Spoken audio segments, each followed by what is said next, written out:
Been a long time, Johnson. Welcome back. Get his ass up. He likes to play the dumb bruiser. Means necessary. Time to change it. Every man has a legacy, whether they want one or not. Harlem, Monday night, September 16th, 1935. The Cotton Club was bursting at the seams, with over 200 souls squeezed in tight. The band was hot, the show was jumping, and the bootleg hooch was pouring like water. You had the big shots from downtown rubbing elbows with wise guys and crooked politicians, and enough stars to make the joint the glitziest, most cutthroat spot in the city. The brass was screaming, the chatter was deafening, and nobody gave a damn about the dark corner in the back. That's where Ellsworth Bumpy Johnson was parked solo, nursing a bourbon and scanning the room with that cold, dead stare he was known for. No one paid him any mind, until Dutch Schultz got up from his prime seat by the stage. The Dutchman looked ready to pop, face red from top-shelf booze and a temper that had been stewing all night. He didn't walk, he marched, stomped his way toward Johnson like a bull, his muscle tripping over themselves to keep up. Heads turned. You didn't need to be a genius to see the Dutchman was looking for blood. Schultz got to the table, and he didn't lean in for a whisper. He didn't drop his voice or show the professional courtesy due to another boss. Bang. Schultz slapped the wood hard enough to make Bumpy's glass dance and spill the liquor. Then he roared, loud enough to freeze the chatter from the bar to the balcony. The band missed a beat, then quit playing entirely. Dead silence. Every ear in the joint caught the pitch. You got a lot of guts showing your mug here tonight. Boy, you think you're a big shot? You think running a couple of 2-bit numbers games uptown makes you a made man? I tried playing nice. Tried giving you people a shot to earn a living under my wing. But you're too dense to know a favor when you see one. The room was stiff as a morgue. 200 folks froze. Didn't speak, didn't twitch. This was Dutch Schultz, the beer baron of the Bronx, the guy pulling in 20 million clams a year, a killer who never blinked, and he was dressing down Bumpy Johnson like a school kid. The words coming out of his mouth were ugly, hateful, even for 1935.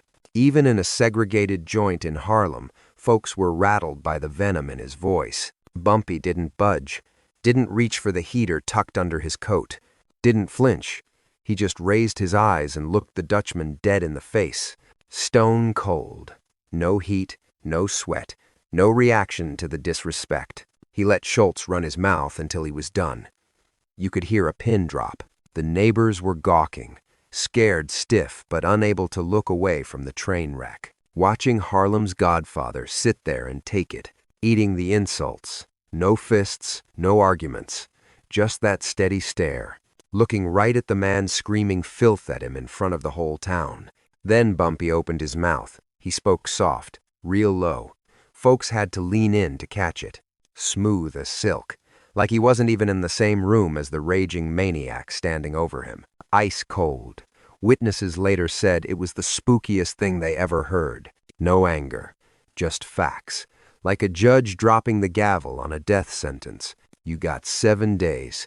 Get every last one of your guys out of my neighborhood. After that, any of your runners I find on my turf gets put in a box. You want to come here and disrespect me? Run your mouth in front of this crowd? Fine, that's your play. But every play has a price, Dutchman. And the price for spitting on Bumpy Johnson is a lot of funerals for your crew. Not pinched, not roughing up. Dead. You got 7 days. Don't waste 'em. Schultz threw his head back and howled, a big belly laugh that echoed off the walls, like it was the funniest joke he'd heard in years. He couldn't believe the audacity. 7 days? Schultz bellowed, tears in his eyes. This boy is giving me a deadline. You hearing this? This kid thinks he can give Dutch Schultz an ultimatum? That's the best laugh I've had all week. Schultz spun around to work the room, playing to the gallery like a seasoned performer. You hear that? Bumpy Johnson, some street-level nobody, thinks he can rattle my cage, thinks he makes the rules? Listen up, boy. He locked eyes with Johnson. You got 7 days to fall in line or you're a memory. Those are the cards. There ain't no third hand where you walk away a winner. Because your kind don't beat my kind. That's just the natural order of things. And if you're too dense to get that, I'll have to school you the hard way. Johnson kept his mouth shut. He just finished off his bourbon, slammed the glass, stood up nice and easy, and headed for the door. The crowd split for him like he was bad news, like standing too close was a health hazard. Now that the Dutchman had put a mark on him, Johnson walked right past the man without even a glance, breezed past Schultz's muscle like they were invisible, stepped out of the Cotton Club and into the September night, and faded into the black. Schultz watched him walk, still chuckling to himself, shaking his head at the nerve of the guy. He went back to his booth and signaled for another round. Spent the rest of the night bending ears, retelling the story to anyone who'd listen, bragging about how he'd put that local boy in his place, how Johnson just sat there and took it, taking it on the chin like they always do when a white man reminds them who runs the show, claiming he'd have Harlem in a stranglehold within a month now that the resistance was crushed, with 200 witnesses to prove it. Dutch Schultz went home that night, Monday, September 16th, 1935, thinking he held all the aces, convinced he'd humiliated the last real threat in Harlem, thinking the war was done and dusted. 6 hours and 43 minutes later, the first body hit the pavement. To get the full picture, to understand how 8 guys got clipped in 7 days with enough precision to rewrite the New York underworld for the next 100 years, you have to understand what was ticking in Bumpy Johnson's head as he stepped out of the Cotton Club that Monday. Johnson wasn't rattled by Schultz's act. He knew Schultz looked at him like garbage, knew the Dutchman thought colored gangsters were small time, operating only on a pass from the white bosses. Schultz thought taking Harlem was as easy as rolling in with enough heavy artillery and cash to bury the locals. Johnson had been clocking Schultz's moves for 18 months, watched him push Madame St. Clair into the shadows, watched him muscle Casper Holstein out of the racket, watched him dismantle every other black boss on the board, using bribes, threats, and lead. It was brutal but effective because most of these Harlem crews didn't have the weight, couldn't stand toe-to-toe with Schultz's bankroll, his political hooks, or his firepower. But Johnson saw the Dutchman making mistakes. Big ones. Strategic blunders that showed he was clueless. About how power really flows in Harlem. About what made these local cats dangerous. The difference between ruling through terror and actually holding the keys to the kingdom. You need the neighborhood, and you need to run a tight ship. Schultz's fatal error was thinking brute force was enough to lock down the territory. He brought guns and money and privilege, but he left his smarts at the door. He didn't get that the Harlem numbers game ran on trust. The people believed that the operators, even if they were outlaws, were their outlaws, folks who knew the block and had a stake in the community, not just leeches sucking it dry. Schultz's collectors were tourists, white guys coming uptown to grab the loot, treating the locals like dirt. And that brewed a level of hate that Schultz was too blind or too arrogant to see. Schultz's second mistake was making his takeover a public spectacle. That drew heat and made martyrs every time he dropped a local operator. You squeeze a guy's family, you make enemies who will partner with the devil just to see you bleed. When the Dutchman worked over runners who wouldn't play ball, those kids talked. They spread the word about his vicious streak. It turned the street against him, even while the money was rolling in. But the Dutchman's real error, the one that cost him 8 soldiers and the Harlem territory, wasn't the violence. It was the show he put on at the Cotton Club, screaming filth at Johnson in front of 200 witnesses. He took business and made it personal. He turned a simple turf war into a question of whether a white mobster could disrespect a black boss without paying the price. The Dutchman handed Johnson a weapon he gave him the moral high ground, Johnson walked out of the club, heading for his spot on West 139th. The street was quiet. His mind was cold, calculating the weight of what just went down. He was planning a move, something hard, something final. A move that would write the rules on race and power in stone. Rules that would run the New York underworld for the next century. The plan had 3 parts. Number 1, absolute silence. Johnson would vanish, shut down the banks, close the shop. No business on the street. He would go to the mattresses, deep, so deep the Dutchman's crew couldn't touch him. This did 2 things. It kept Johnson safe from the hit squads, and it made it look like he was running, like the Dutchman's threats had scared him into a hole. That would make the Dutchman sloppy. Number 2, bleed the organization dry. Johnson wouldn't go after the boss directly. The Dutchman had too many guns, and it was bad strategy. You hit the boss, you bring the whole house down on your head. The other families would see a colored guy killing a white boss and lose their minds. Instead, Johnson would clip the 8 men running the Harlem show, the bag men collecting the cash, the muscle breaking the legs, the clerks running the numbers. Take them out, make it ugly, make it public, leave a note on the body so everyone knows why. The Dutchman's Harlem racket would crumble, without Johnson fighting the whole army. Number 3, send a message that sticks. This wasn't just about kicking the Dutchman out. It was about laying down the law. A law for how white and black outfits dealt with each other. That you don't disrespect a black boss. That you don't use that kind of language. That thinking your skin makes you better than the man across the table has a price. A heavy one. The message had to be loud. Loud enough that the next white gangster bites his tongue before he insults a man in public. They had to learn that respect isn't a favor. It's how you stay alive. Johnson got home at 1:30 in the morning on Tuesday. He didn't sleep. He sat down for 4 hours with his top men. Guys who had been with him for years. Stand-up guys. Loyal. They took orders and didn't ask why. Men who wouldn't talk if you cut them open. Johnson gave them a list of 8 names. The Dutchman's key men. The gears that made the machine work. The collectors, the enforcers, the managers. Killing them would break the Dutchman's hold on Harlem, without a suicide mission against the whole mob. Johnson's orders were cold. These 8 men die in the next 7 days.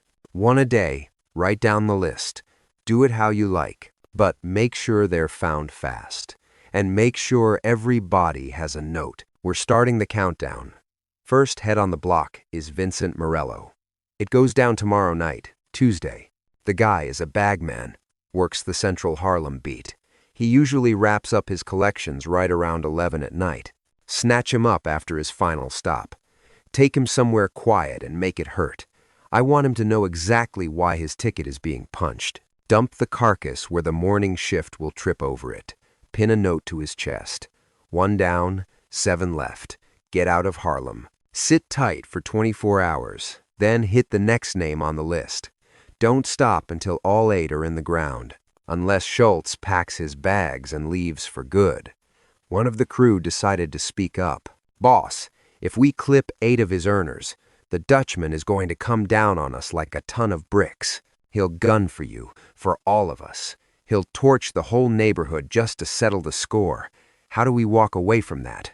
Johnson flashed a grin that was all teeth and no warmth. Schultz can't bury what he can't catch. Come tomorrow. I'm a ghost. The rest of you, stay low. Handle everything through cutouts. Keep your noses clean. Unless you're putting work in on Schultz's crew. He's going to be tearing the city apart looking for me. He'll be asking questions, shaking trees all over Harlem trying to spot us. But the folks around here, they saw the show Schultz put on tonight at the Cotton Club. They heard the filth he spewed at me. They saw him try to make me look small. You think a single soul in this neighborhood gives a damn about helping him find us? You think they're going to rat to an outsider who walks in here tossing around racial slurs and telling us we aren't smart enough to handle our own business? Schultz crossed a line. He made it about blood and respect. That means the streets belong to us. Because taking out Schultz's guys, that isn't just business now. It's a receipt for every dirty word he ever said, for every time they looked down on us. We have 7 days to put 8 men in boxes. When that's done, either Schultz withdraws or we keep thinning his herd until he gets the message. End of story. By 5 in the morning on Tuesday, the game plan was set in stone. Every mark on that list had a name attached to it, ready to pull the trigger. Eyes were already on the street, tracking the targets and waiting for the moment they let their guard down. They gathered the tools, iron, wheels, and quiet rooms where things could get ugly, without the neighbors calling the cops. It was go time. At 6 sharp, Bumpy Johnson walked out his front door, carrying one small bag, hopped into a waiting ride, and fell off the face of the earth. For the next week, unless you were top brass in the organization, you wouldn't catch a whisper of where he was. The Dutchman would spend the whole week tearing the city apart, putting big stacks of cash on the street for a lead, leaning on every soul in Harlem, shaking them down to find the man dismantling his operation. But Johnson was smoke. You felt his presence in every hit, on Schultz's men, but nobody could lay a hand on him. And come Tuesday morning at 6, barely 5 hours after Bumpy gave the green light, they found Vincent Morello jammed inside a steel drum. Someone spotted it behind a storage spot on West 145th Street. Vincent Clutch Morello, 38, was one of the Dutchman's best earners in the neighborhood. He had been running numbers for 18 months and had a reputation for being solid, tough. He had broken plenty of bones when runners tried to dip into the till. People figured he was the glue holding Schultz's invasion together. Morello wrapped up his rounds at 11 that night, holding nearly $4,000 in cash and a mountain of slips, and was headed to the bank to drop the package before calling it a night. He never made it. At 11:15, while Schultz was still holding court at the Cotton Club, running his mouth about breaking Bumpy Johnson, 3 of Bumpy's soldiers made their move. They jammed Morello's ride on a dead street, ran him off the road, and yanked him out from behind the wheel. He was still fumbling for his piece when they threw him in the back and hauled him to an empty building on West 147th Street. Bumpy owned the bricks there, and the walls were solid concrete, thick enough to keep the noise inside. What went down in that room for the next few hours wasn't just about ending Morello. It was about turning his body into a billboard, warning anyone on Schultz's payroll about the price of disrespecting Bumpy Johnson in his own backyard. They went to work on his digits first, using a heavy hammer to systematically dismantle every knuckle. The bones crunched into powder, slow and deliberate, while Morello sang a loud, desperate song of regret. He tried to plead his case, claiming it was strictly business, that he held no personal grudge against Mr. Johnson, swore he was sorry for whatever loose talk Schultz had spouted. But the men in the room weren't in the market for apologies. It was methodical labor, snapping one finger at a time, ensuring Morello registered the weight of every blow, making certain he grasped that this agony was the receipt for punching a clock for the wrong man, a man who had disrespected their boss in front of a packed house. Once the hands were finished, they turned their attention to his face. They rearranged his features with weighted fists and clubs, shattering the nose and the jaw, knocking teeth onto the floor. His eyes swelled shut. The objective was clear. When the coroner unzipped the bag, it had to look bad. It had to be obvious the end didn't come quick. In the quiet moments between the strikes, they had a conversation. "You understand the position you're in, Vincent. You aware of the line your boss crossed tonight?" He spat on our people, used words he shouldn't have, acted like we don't exist. "And you're on his payroll. You collect his envelopes. You help him encroach on our turf. So, you settle his tab." Morello tried to cut a deal, swore he'd hand in his resignation to Schultz right then and there, offered up the books on Schultz's operation, the cash drops, the safe houses, anything to make the pain stop. But the men holding the tools weren't looking to negotiate. This wasn't an interrogation or a business meeting. This was an execution, carried out in a way that would put the fear of God into the other 7 names on the ledger and send a memo to Schultz. A lesson on the high cost of looking down on Harlem. After the face and hands, they picked up the ice pick, punctured him 11 times in non-critical spots, shoulders, legs, gut places that hurt like hell but kept the heart beating. Wounds that made Morello weep and scream until his throat went dry, and only soft, broken sounds came out. They didn't rush, dragged the work out over an hour, nice and slow, ensuring Morello felt every tick of the clock. Finally, when he was fading from the shock, the blood loss, and the exhaustion, they finished it. A heavy blade went across the neck, severing the pipes. They cut deep, letting the steel kiss the backbone, nearly taking the head clean off the shoulders. That cold slice was his final memory, the feeling of life draining out, the lungs grasping for air that wasn't there, and the realization that, finally, permission had been granted to clock out after hours of hell. They folded what was left of him into a steel oil drum and hauled it to an alley behind a warehouse, dropped it on West 145th Street, knowing the garbage trucks would make their rounds come morning. Before they walked away, they tacked a message to his chest with a straight pin, simple pencil on cheap paper, block letters, the kind of thing that keeps the author anonymous. 1 down, 7 to go. Get out of Harlem. At 6:23 Tuesday morning, a sanitation guy named James Robertson spotted the can, went to lift it, felt the dead weight, and popped the lid to find Morello inside. He started hollering for the cops, stumbling back from the copper scent of spilled blood. The badges showed up, fished Morello out, and took inventory of the damage. One look at the note, and they knew the score. This wasn't a stray hit. It was the opening bell of a war. The message pinned to the shirt was crystal clear. 7 more markers were going to be called in, one by one, until a certain Dutchman packed his bags and vacated Harlem by 9 o'clock. The wire buzzed across the 5 boroughs. Vincent Morello had punched his ticket. Word was, he took a long, hard road to the grave, and there was a promise of 7 more funerals to follow. Dutch Schultz got the update over eggs at his spot in the Bronx. Brushed it off at first. Figured it had nothing to do with the little spat at the Cotton Club. Then, they told him about the note. That's when it clicked. Bumpy Johnson wasn't just talking to hear his own voice. The deadline wasn't a bluff. It was a guarantee that Schultz's people in Harlem were living on borrowed time. The bodies started dropping.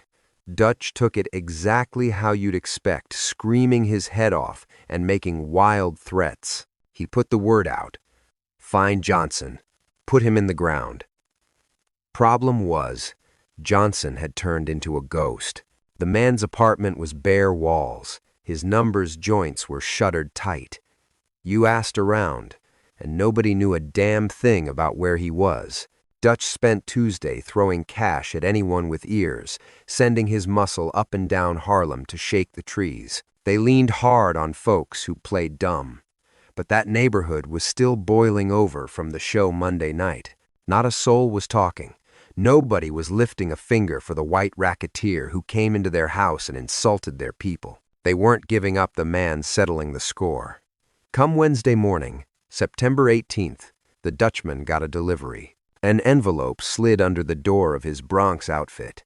Inside, just a piece of paper with that same block handwriting. 1 down, 7 to go.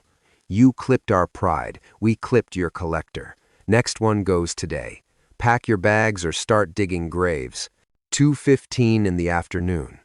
They found Raymond Red Sullivan cooling off in an empty tenement on Lenox Avenue.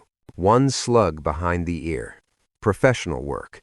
His 2 shadows, the guys paid to keep him breathing after Morello got hit. They were close by, both riddled with lead. Looked like they tried to dance, but the music stopped real quick. Pinned to Red's chest was the receipt. 2 down, 6 to go. Thursday morning, the Dutchman gets more mail. 2 down, 6 to go. Every day you stick around, another soldier checks out. What's the magic number before you get wise? Get lost. At 9:40 Wednesday night pretty much. Thursday already, Thomas Little Tommy Brennan was found in his flat. Somebody turned him into a sieve with an ice pick 17 holes. Done slow and nasty, just like they did Morello. A real message. The note read, 3 down, 5 to go, last warning. Gone by Thursday afternoon. Dutch wasn't laughing anymore. The man was shook. Real fear, the kind that sits in your gut, something he hadn't felt since he was a nobody. 3 of his best earners in Harlem, boxed up in 3 days. It was surgical. This wasn't sloppy street work. It was a level of planning Dutch never saw coming. And those notes kept showing up, ticking down the numbers, promising 5 more funerals. Unless he packed up his operation. Thursday evening, another letter drops. 3 down, 5 to go. Next guy gets it tomorrow. Then 4 more, or you walk away today and save the ink. It's on you. Schultz dragged his top guys into a sit-down, told them to find Johnson, and he didn't care what it cost. Kill him. Kill his friends. Burn the whole neighborhood down if they had to. Just stop the bleeding. But Johnson was smoke, and Dutch's crew in Harlem, they were shaking in their boots. They knew the score. 5 names left on the list. 5 more tags coming unless the boss surrendered the territory. Friday rolled around, and 2 more guys clocked out early. Anthony Little Tony Benedetto, beaten to a pulp in an alley. Joseph Joey Numbers Catalano took one in the face right in the middle of dinner. Place was packed. 2 colored fellas strolled in, did the job, and strolled out before a spoon dropped. The notes? 5 down, 3 to go. Then 6 down, 2 to go. Walk or die.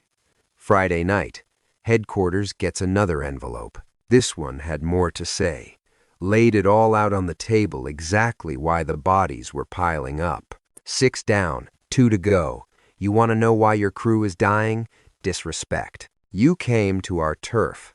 Called us names, said we didn't have the brains to run our own game, treated us like garbage, thought the color of your skin made you untouchable, figured we'd just take it and roll over like good little boys. You bet wrong. Get out. Don't come back. Don't ever step on us again. The end game was set for the weekend. Saturday morning, Harold Bunny Weinstein, one of the Dutchman's top guys, the guy running the Harlem racket, found him slumped over the wheel on West 47th, bullet in the back of the skull. Midtown Manhattan. Broad daylight, right where the whole world could see it. The note, 7 down, 1 to go. Tomorrow is the end. Dutch spent Saturday climbing the walls, holed up in the Bronx, surrounded by heavy hitters, trying to reach the last guy he had left in Harlem, Patrick O'Brien. The word was to lay low, ride out the Sabbath, and show the world that Johnson was just blowing smoke. O'Brien holed up in a stash house in the Bronx with 4 shooters watching the perimeter. But come 8:47 that Sunday night, a dame knocks on the door giving a song and dance about the wrong address.